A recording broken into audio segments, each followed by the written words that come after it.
नमस्कार प्रेक्षकांनो, आजच्या एपिसोडमध्ये इथे आता अबोली डोक्याला हातच लावून बसलेली असते. तिच्याबरोबर जे जे काही घडत असतं ते सगळं तिला आठवत असतं आणि त्याच्यामुळे ती निराश झालेली असते.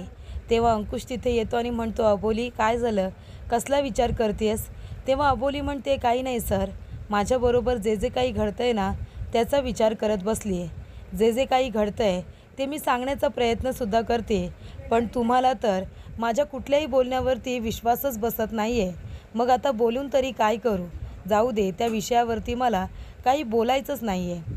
तेव्हा इकडे अंकुश म्हणतो, अगं ते सगळं जाऊ दे, पण कुणीतरी तुझी आतुरतेने वाट बघतंय. तेव्हा अबोली म्हणते, कोण सर? कोण माझी आतुरतेने वाट बघतंय? तेव्हा अंकुश म्हणतो, आमरस. तेव्हा अबोली आमरस बघून खूप जास्त खुश होते. तेव्हा अंकुश म्हणत असतो, तुला आवडतं ना आमरस? तेव्हा अबोली म्हणते, खूप. अंकुश म्हणतो की चल आता आमरस खाऊया बरं. तेव्हा इकडे अबोली म्हणत असते की अरे वा, म्हणजे तुम्हाला लक्षात आहे तर की मला आमरस खूप आवडतो. तेव्हा अंकुश म्हणतो, मग कसं झालं आहे सांग बरं खाऊन. तेव्हा इथे आमरस खाल्ल्यानंतर अबोली म्हणते, अरे वा, खूपच जास्त छान आहे. तेव्हा अंकुश म्हणत असतो की याला म्हणतात दगड हापूस. तेव्हा अबोली म्हणत असते की अरे वा, म्हणजे मला माहिती नव्हतं की माझ्या नवऱ्याला फक्त इथे गुन्हेगारच पकडता येत नाही, तर गुन्हेगारसुद्धा पकडतातच, पण आंबासुद्धा ओळखतात की कुठला आहे ते. तेव्हा अंकुश म्हणतो, मग अगं कोकणातला मी कोकणातला, आम्ही कोकणातले लोक आंबा बघून सांगतो की हा कुठल्या जातीचा आंबा आहे ते. तेव्हा इकडे अबोली म्हणते, अरे वा. तेव्हा इकडे अंकुश म्हणत असतो, अबोली तुला माहिती आहे का, अगं शिंदे मी कोकणातला आहे, त्याच्यामुळे मला आंबे वगैरे हे ओळखता येतातच.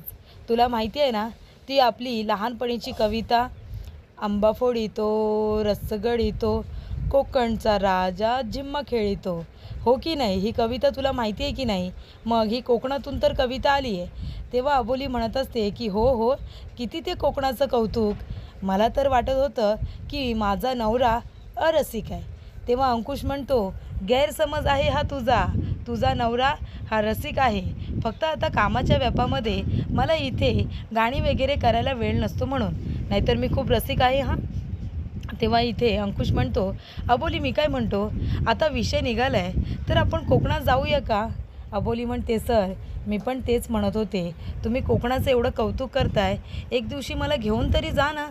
तेव्हा अंकुश म्हणत असतो, अबोली अगं कोकण काय बघशील तू, आ हा हा, काय ती हिरवीगार झाडी आणि काय तो समुद्र, तो अथांग समुद्र. तुला माहिती आहे अबोली, माझे आजोबा म्हणायचे, म्हणजे समुद्र आहे ना तो खूपच जास्त दिलदार आहे गं. माणसाने समुद्रासारखं व्हायला हवं, म्हणजे भरती आली तर माज करायचा नाही आणि ओहोटी आली तर लाज बाळगायची नाही. म्हणजे माणसाने सुद्धा त्याच्यासारखं असं एकदम निवांत असलं पाहिजे. आता एवढा मोठा समुद्र, पण आहे का त्याला कुठल्या गोष्टीचा माज? तेव्हा इकडे अंकुश म्हणतो, खरं सांगतो अबोली, आपण आहे ना काही दिवस सुट्टी काढूया आणि कोकणात छान फिरायला जाऊया. तुला दाखवतो ना आपलं घर, आपली कोकणातली जागा, ती बाग, सगळं काही आपण बघून येऊ. तेव्हा अबोली म्हणते, सर खरंच सांगू का, मलासुद्धा आवडलं असतं हो कोकणात यायला, पण कसं आहे ना या सुप्रियाचं काय करायचं?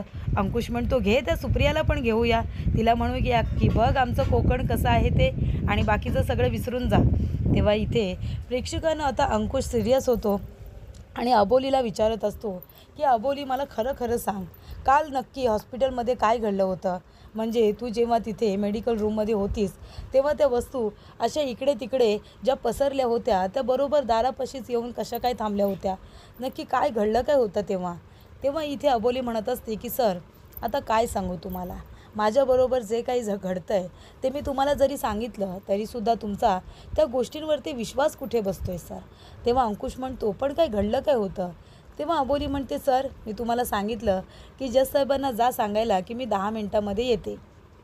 त्यानंतर मी तुमच्या मागोमाग यायलासुद्धा निघाले होते, पण अचानकपणे दार बंद झालं. लाईटी इथे आता जायला लागल्या, पुन्हा यायला लागल्या. लाईटी इथे ये जा करत होत्या. सगळ्या वस्तू अस्ताव्यस्त झाल्या होत्या. तुम्ही बघितलंत ना सोफा, तो तिथे पेशंट बेड होता ना तो सुद्धा दारापाशी येऊन थांबला होत्या. सगळ्या वस्तू हवेमध्ये तरंगत होत्या आणि त्यानंतरला सगळ्या वस्तू एकावर एक दारापाशी येऊन थांबल्या होत्या. जणू काही मी बाहेर येऊ शकतच नव्हते. आणि जेव्हा मी म्हणाले की कोण आहे इकडे, हिम्मत असेल तर समोर या, तर मला वेगवेगळे आवाज ऐकू यायला लागले सर. मला कळलंच नाही की माझ्याबरोबर नक्की घडतंय तरी काय. आणि नंतरला त्यातली एक वस्तू माझ्या डोक्यात पडली आणि माझ्या डोक्याला लागलं सर, आणि मी जमिनीवरती कोसळले होते. तेव्हा इकडे अबोली म्हणते, सर हे असं सगळं माझ्याबरोबर घडतंय, त्या सिच्युएशनमध्ये मी असते, विचित्रच सगळं काही घडतंय. आता हे सगळं तुम्हाला मी सांगितलं, पण तुमचा विश्वास बसेल का? तेव्हा अंकुश म्हणतो, अबोली कसा विश्वास बसेल, पण हे सगळं कसं शक्य आहे? तेव्हा अबोली म्हणते, पण तुम्ही आला होता सर, तेव्हा बघितलंत ना सगळ्या वस्तू कशा एकावर एक तिथे लागल्या होत्या, माझ्या डोक्याला मार पण लागला होता. अंकुश म्हणतो, अगदी बरोबर. तेव्हा इकडे आता अबोली सांगते की तुम्ही स्टार्टिंगपासून बघा ना सर, ज्या वेळेला आपल्या मनवाचं लग्न होतं तेव्हासुद्धा खूप मोठी गडबड झाली होती. ती सुप्रिया तिथे आली, ती नथ मी बघितली, त्याच्यानंतरला ती केस आपल्याकडे आली, काका काकू या सगळ्यामध्ये इन्वॉल्ड आहेत असं आपल्याला कळलं. त्यानंतरला माझ्यासमोर पाळापाचोळा आला आणि त्यातून एक मेसेज तयार झाला की माझ्या रस्त्याच्या आड येण्याचा प्रयत्न करू नको. लग्नाच्या वेळी जे तोरण मांडलं होतं त्याच्यावरती सुद्धा एक मेसेज तयार झाला होता, ते सुद्धा सगळं मी तुम्हाला दाखवलं. या सगळ्या गोष्टी सर माझ्या बाबतीतच का घडत आहेत, म्हणजे मलाच काय हे सगळं दिसतं? अंकुश म्हणतो, अबोली जेव्हा हे सगळं घडत असतं तेव्हा नेमकी सिच्युएशन काय असते ते सांग बरं. तेव्हा अबोली म्हणते की सर, ज्या वेळेला या गोष्टी माझ्याबरोबर घडतात ना तेव्हा मी एक वेगळ्याच जगात असते, म्हणजे मी या वर्तमानात नाही आहे असंच मला वाटत असतं. जे काही माझ्याबरोबर घडतं आहे हे माझ्या कंट्रोलमध्ये नसतं, म्हणजे मी त्यातून बाहेर येण्याचा जरी प्रयत्न करते तरीसुद्धा मला बाहेर येता येत नाही सर. आणि ते पूर्ण माझ्याबरोबर घडून गेल्यानंतर बाकी मग तिथे जर कोणी आलं, तुम्ही आलात किंवा मनवा आली, तर ती परिस्थिती पूर्णपणे चेंज झालेली असते, वेगळंच काहीतरी झालेलं असतं. अशा पद्धतीने गोष्टी माझ्याबरोबर घडत जात आहेत, ज्याच्यावरती कोणी विश्वाससुद्धा ठेवू शकत नाही. तेव्हा इकडे अंकुश म्हणतो, अबोली पण हे अशक्य आहे की नाही, असं कसं बरं घडू शकतं? त्या गोष्टी फक्त तुलाच दिसतात आणि आम्हाला कुणालाच नाही. तेव्हा इथे अबोली म्हणते, सर या जरी गोष्टी माझ्या कंट्रोलमध्ये नसल्या आणि त्या माझ्याबरोबर जरी घडत असल्या आणि त्या अस्तित्वात आहे असं मला वाटत नसलं तरीसुद्धा या सगळ्या गोष्टींना धरून ठेवणारी एक गोष्ट आहे सर, जी की कॉमन आहे. तेव्हा अंकुश म्हणतो, काय? तेव्हा अबोली म्हणते, ती सुप्रियाची नथ. सुप्रियाकडे जी नथ आहे ना ती या सगळ्यामध्ये कॉमन आहे. ती नथ आहे ना सर, ज्या वेळेला मी माझं प्रतिबिंब आरशामध्ये बघितलं होतं तेव्हा ती नथ मला माझ्याच नाकामध्ये दिसली होती. त्यानंतरला ज्या वेळेला आम्ही पुरावे गोळा करायला पौर्णिमाच्या घरी गेलो होतो, काकू काकांच्या घरी, तेव्हा तिथे मी बघितलं, तिथेसुद्धा सुप्रियाचा नाही पौर्णिमाचा फोटो लागला होता. त्यावेळेला पौर्णिमाच्या नाकामध्ये सुद्धा ती नथ होती. आणि मग तिथेसुद्धा पुरावे गोळा करत असताना तिथेसुद्धा लाईटी येत जात होत्या. त्यानंतर वस्तू सगळ्या हालायला लागल्या, सुप्रियाच्या फोटोमधून रक्त यायला लागलं आणि नंतरला ते सगळं मलाच दिसत होतं. आणि जेव्हा तिथे मनवा आली तेव्हा सगळं नॉर्मल झालं, तेव्हा फोटोतून रक्त आलेलं दिसलं नाही, वस्तू जागच्या जागी होत्या. सगळं काही जे काही हळत होतं पूर्ण घर ते सुद्धा हलायचं थांबलं होतं. म्हणजे नंतरला हे सगळं थांबलं, म्हणजे ज्या वेळेला ह्या गोष्टी माझ्याबरोबर घडतात तेव्हा मी त्याच्यामध्ये असते आणि जर दुसरं कोणी असलं तर मग त्या गोष्टी तशा घडतच नाही. त्यामुळे तुमचा कुणाचा या गोष्टींवरती विश्वास बसत नाही. तेव्हा अंकुश म्हणतो, अबोली मग काय वाटतं तुला, हे सगळं काय असेल? तुला असं वाटतं का की सुप्रिया ही माणूस नाही आहे, ती कुठली तरी नकारात्मक शक्ती आहे, भूत वगैरे आहे, असं वाटतं का तुला? तेव्हा अबोली म्हणते, सर कळत नाही आहे मला, पण हे जे काही माझ्याबरोबर घडतं आहे ना सर, या सगळ्याचा सुप्रियाशी संबंध नक्कीच आहे. कारण का जेव्हा जेव्हा हे घडतं तेव्हा ती मला म्हणत असते की ही तर फक्त सुरुवात आहे, बघ तुझ्याबरोबर अजून काय काय घडतं ते, माझं आयुष्य ती उद्ध्वस्त करायला निघाली आहे, असं ती मला सातत्याने म्हणत असते. आणि ती म्हणते की बरं झालं, तुला असंच पाहिजे, तुझ्याबरोबर असंच घडणार आहे. अशा बोलण्यामुळे मला असंच वाटतं की हे जे काही माझ्याबरोबर घडतं आहे हे सुप्रियाच घडून आणते. असो ना असो, या सगळ्याशी तिचाच संबंध आहे, मग ती नकारात्मक शक्ती असू दे किंवा एखादा जादूटोणा, पण तीच हे सगळं करण्याचा प्रयत्न करते. तेव्हा अंकुश म्हणतो, अबोली या सगळ्या गोष्टींवरती माझा विश्वास नाही, तुला माहिती आहे ना? तेव्हा अबोली म्हणते, सर माझा पण विश्वास नाही आहे, पण हे नक्की काय आहे? एखादी ब्लॅक मॅजिक आहे, एखादी जादू आहे, की एक नकारात्मक शक्ती आहे, की ती स्वतःच एक गूढ आहे, हे मला काहीही कळत नाही आहे. पण या सगळ्याशी तिचा मात्र नक्की संबंध आहे हे मात्र खरं आहे. आणि म्हणूनच मी आता सुप्रियाच्या मुळाशी जाण्याचा प्रयत्न करते. नक्की तिचा हेतू काय आहे, ती काय करण्याचा प्रयत्न करते, काकू काकांना का त्रास देते, तिची भाची नक्की कुठे आहे, तिलासुद्धा शोधायला हवं. हे सगळं मी शोधून काढणार सर. काकू काकांचा माझ्यावरती खूप विश्वास आहे, त्यांनी माझ्यावरती विश्वास ठेवला आहे, त्यांना न्याय मिळवून देण्यासाठी मी नक्की प्रयत्न करणार आहे, असं आता अबोली म्हणते. तेव्हा अंकुश म्हणतो, अबोली हे बघ, जे काही करायचं आहे ना शांत डोक्याने करायचं आणि तुझ्या बाबतीत जे काही घडतंय ना याच्याकडे दुर्लक्ष करायला शिक. आता क्रिशला मी एक जबाबदारी दिली आहे. ती सुप्रिया आहे ना, ती त्या स्मशानामध्ये कधी जाते, किती वाजता जाते हे टायमिंग क्रिशला कळलं आहे. त्यामुळे क्रिशला मी तिच्या पाठीमागे लावले तिच्यावरती लक्ष ठेवायला की ती त्या स्मशानामध्ये सारखी का जात असते. तेव्हा इकडे आता अबोलीला तो म्हणतो की तू काळजी करू नको, क्रिश आज काहीतरी पुरावा नक्की घेऊन येईल. तेव्हा इकडे आता त्या ठिकाणी ती सुप्रिया नसून ती पौर्णिमा असते. कारण पौर्णिमा साडी नेसून आलेली असते, तिच्या डोक्यावरती पदर असतो आणि तिचे ज्या पद्धतीचे ती दागिने घालत असते तसे दागिनेसुद्धा तिने घातलेले असतात. तेव्हा क्रिशसुद्धा स्मशानाच्या गेटजवळ तिच्या मागोमाग येतो आणि म्हणत असतो की सुप्रिया, खूप दिवस तुझ्यावरती लक्ष ठेवून आहे. तू दरवेळेला याच वेळेला इथे येत असतेस ना, काय तुझं काम आहे ना या स्मशानात तेच बघायचं आहे मला. खूप त्रास दिलास माझ्या काकू काकांना, खूप त्रास दिलास तू अबोलीला, पण आता नाही.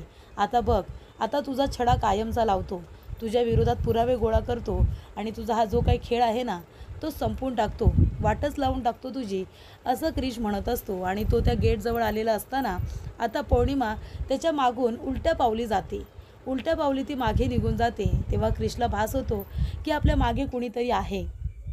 तेव्हा तो मागे वळून बघतो, त्याला कुणीही दिसत नाही. पण समोर इथे तेच म्हातारी काका आलेले असतात, ज्या वेळेला अबोली स्मशानामध्ये सुप्रियाच्या मागे आलेले असते आणि ते म्हातारे काका तिला मिळालेले असतात तेच इथे येतात. तेव्हा क्रिश म्हणतो, कोण कोण आहात, कोण तुम्ही? तेव्हा इथे ते काका म्हणतात, मी कोण आहे, मी इथे पहारेकरी आहे, इथे मी लक्ष ठेवत असतो. तेव्हा क्रिश म्हणतो की हे बघा, माझं इथे काम आहे म्हणून मी आलो आहे. तुम्ही जरा मला सांगा, तुम्ही या मुलीला ओळखता का, बघा बरं. तेव्हा क्रिश सुप्रियाचा फोटो इथे त्या म्हाताऱ्या काकांना दाखवतो.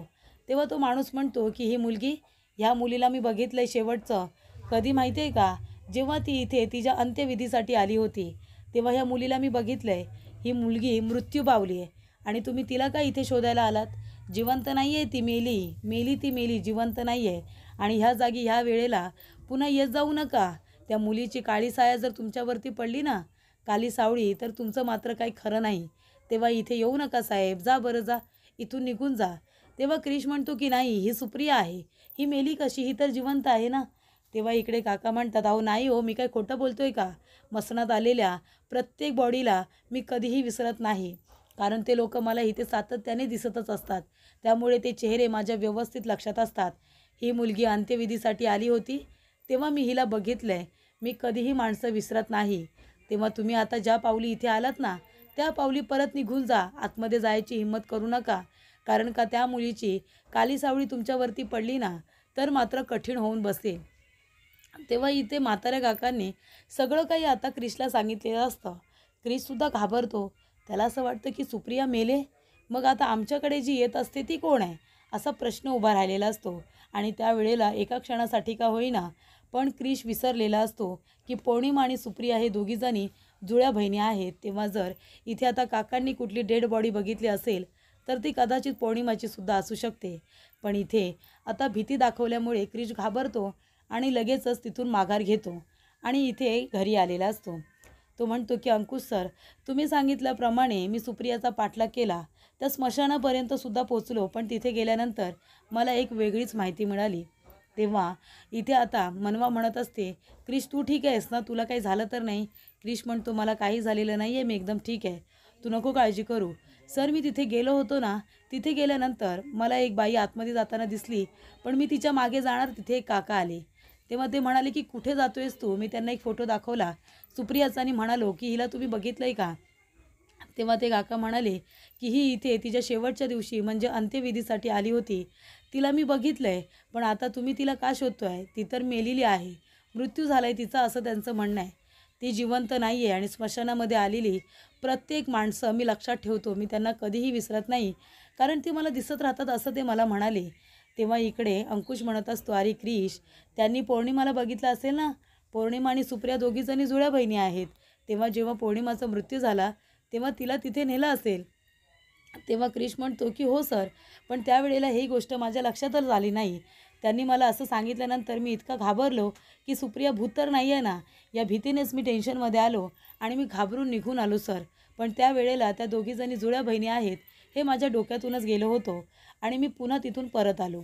तेव्हा इकडे क्रिश म्हणतो की सॉरी सर, मी पुन्हा जाऊ का? अंकुश म्हणतो नाही नको, आता नको, आपल्याला नंतर तो शोध घेता येईलच. तेव्हा अबोली म्हणत असते की सर मी काय म्हणते, ज्या रस्त्यावरून सुप्रिया ये जा करत असते त्या रस्त्यावरचं आपल्याला CCTV फुटेज मिळालं तर, आणि काका काकू जिथे राहतात ना तिथे बाहेरचं सुद्धा आपल्याला फुटेज मिळायला हवं. म्हणजे सुप्रिया तिथे कधी गेली होती, ती नक्की पौर्णिमाच्या मुलीला कुठे घेऊन गेली असेल, आपल्याला काहीतरी धागेदोरे सापडतील, काहीतरी पुरावे हाती लागतील. आणि त्याचबरोबर स्मशानामध्ये सुद्धा आपल्याला आता विचारपूस करावी लागेल की तिथे सुप्रिया आली होती की तिथे पौर्णिमा आली होती, हे सुद्धा आपल्याला बघावं लागणार आहे सर. आणि ती सुप्रिया पौर्णिमाच्या मुलीला नक्की कुठे घेऊन गेले त्या मुलीचा शोध लागला पाहिजे. म्हणजे ती मुलगी जर आपल्याला सापडली तर तिलासुद्धा काही विचारणा करता येईल. तेव्हा तिच्या मावशीबद्दल म्हणजे सुप्रियाबद्दलसुद्धा ती आपल्याला काहीतरी माहिती देऊ शकते. तेव्हा अंकुश म्हणतो ठीक आहे, एक काम करा क्रिश, आता आपण जे त्या रस्त्यावरचं CCTV फुटेज आहे ना ते मिळते का तू बघ, आणि लवकरात लवकर पौर्णिमाच्या मुलीचासुद्धा शोध घ्यायला सुरू करा. आणि अबोलीला त्याची सगळी माहिती मिळायला हवी आहे. आपल्याकडे उद्याचा फक्त 1 दिवस आहे, त्याच्यामध्ये आपल्याला सगळे पुरावे गोळा करायचे आहेत असं आता अंकुश म्हणत असतो. 1 दिवस उरलेला असतो. अबोली म्हणत असते की सर फक्त उद्याचा 1 दिवस, उद्याच्या 1 दिवसामध्ये आपल्याला जास्तीत जास्त पुरावे गोळा करावे लागणार आहेत. काकू काकांनी विश्वासाने त्यांची ही केस मला दिली, मला त्यांचा विश्वास खरा ठरवायचा आहे, त्यांना निर्दोष सिद्ध करायचं आहे आणि सुप्रियाला तिच्या गुन्ह्याची शिक्षासुद्धा मिळवून द्यायची आहे. त्यानंतर प्रेक्षकांनो इकडे अंकुशने आता त्या स्मशानामधील त्या काकांना बोलावलेलं असतं आणि ते म्हणतात की हे बघ, खरं खरं सांगा, या मुलीला बघितलं आहे तुम्ही स्मशानामध्ये? खरं खरं उत्तर द्यायचं, खोटं बोलायचं नाही. तेव्हा ते काका म्हणतात मी खरं सांगतोय, ही अंत्यविधीसाठीच आली होती. मी कालसुद्धा यांना सांगितलं ना, हिचा मृत्यू झाला आहे, मेली ती मुलगी, आणि तरीसुद्धा तुम्ही तिचा काय शोध घेताय? मी खरं सांगतोय साहेब, ती मेले. आणि म्हातारे काका रडायलाच लागतात. तेव्हा अंकुश म्हणतो बरं बरं ठीक आहे, रडायची गरज नाही आहे, तुम्ही बघितलं ना हिला, मृत्यू झाला ना तिचा, मग ठीक आहे, जेव्हा जेव्हा बोलावलं जाईल चौकशीला तेव्हा तेव्हा यावं लागेल, रडायची गरज नाही. सावंत यांना बाहेर घेऊन जा आणि त्यांना प्यायला पाणी द्या जा. तेव्हा इथे आता काका गेल्यानंतर अंकुश म्हणत असतो की क्रिश, यांना काही आता सुप्रियाच्या बद्दल किंवा त्या पौर्णिमाच्या मुलीबद्दल काही माहिती आहे असं मला वाटत नाही. त्यांना पौर्णिमाबद्दलसुद्धा काही माहिती नाही आहे. काय करायचं आता, कसे पुरावे गोळा करायचे? अबोलीलासुद्धा पौर्णिमाच्या मुलीबद्दल काही माहिती मिळालेली नाही आहे की सुप्रियाने तिला कुठे लपवून ठेवलं आहे ते. तेव्हा इथे अबोली आता निवांत बसलेली असते, विचार करत असते. तेवढ्यातच अंकुश मागून येतो आणि तो खांद्यावरती फक्त हात ठेवतो तर अबोली पूर्णपणे डचकते. तेव्हा अंकुश म्हणतो काय गं अबोली, काय झालं, एवढी का घाबरलीस? तेव्हा अबोली म्हणते सर, मला कळत नाही आहे माझ्याबरोबर काय घडतं आहे. आता मी छोट्या छोट्या गोष्टींनासुद्धा घाबरायला लागले सर, मला भीती वाटते प्रत्येक गोष्टीची. तेव्हा अंकुश म्हणतो अबोली, मी तुला फक्त एकच गोष्ट सांगेन, हे बघ, तुझ्याबरोबर त्यावेळेला जे काही घडतं ना ते तू असा विचार करायचा की हे सगळं खोटं आहे, तुला कुणीतरी मुद्दामून घाबरवण्याचा प्रयत्न करतं आहे, हे खरोखर तुझ्याबरोबर घडत नाही आहे, हे सगळं खोटं आहे असं तू त्याचा विचार करायचा आणि त्या गोष्टींना पूर्णपणे इग्नोर करायचं. जरी पण ते तुझ्याबरोबर घडत असेल आणि आम्हाला दिसत नसेल, पण तरीसुद्धा त्या गोष्टींकडे तू इग्नोर कर आणि असं काहीच नाही आहे, हे सगळं खोटं आहे असा विचार कर आणि ते धरून चाल, कळलं तुला? तेव्हा अबोली म्हणते सर, मी प्रयत्न करत नाही का? मी प्रयत्न करते सर, पण त्यावेळेला माझं डोकं काम करत नाही आणि मला विचित्र विचित्र भास होत असतं. मला अर्धे जळालेले चेहरे दिसतात, वस्तू इकडे तिकडे उडतात, वस्तू एकमेकांवरती आदळतात, लाईटी ये जा करत असतात. मग मी काय करणार आहे सर, मी घाबरणार की नाही? तेव्हा अंकुश म्हणतो माझा तुझ्यावरती पूर्ण विश्वास आहे. उद्या तू असे पुरावे सादर करशील की काका काकू निर्दोष सिद्ध झाल्याशिवाय राहणार नाहीत. तर पुढील भागामध्ये आपण बघूया प्रेक्षकांनो. इथे अबोली म्हणत असते की सांग सुप्रिया, कुठे आहे पौर्णिमाची मुलगी? तिला तूच गायब केलेस ना, सांग बरं, तिला तूच घेऊन गेलीस ना, कुठे आहे मग पौर्णिमाची मुलगी? तेव्हा सुप्रिया म्हणते हे बघ, गप्प बस तू, खोटं बोलू नकोस, सोडणार नाही मी तुला अबोली, सोडणार नाही, जीव घेईन मी तुझा जीव, कळलं तुला, ठार मारून टाकेन. तेव्हा अबोली म्हणते हो का, जसं पौर्णिमाला मारलंस तसं? तेव्हा इथे आता सुप्रियाला खूप राग येतो पौर्णिमाचं नाव घेतल्यानंतर. ती म्हणते काय म्हणालीस तू, सोडणार नाही मी तुला अबोली. आणि सुप्रिया आता खाली उतरते आणि जाऊन आता अबोलीचा गळा दाबते. तेव्हा इकडे अबोली बघते सुप्रियाकडे नीट, तेव्हा तिच्या नाकामध्ये अचानकपणे नथ आलेली असते आणि तिच्या बोलण्यातला जो रोख असतो तो खूपच जास्त रागीट झालेला असतो. तेव्हा इथे सुप्रिया म्हणत असते की मारून टाकेन मी तुला, मारून टाकेन, तुझी हिंमत कशी झाली मला असं बोलायची?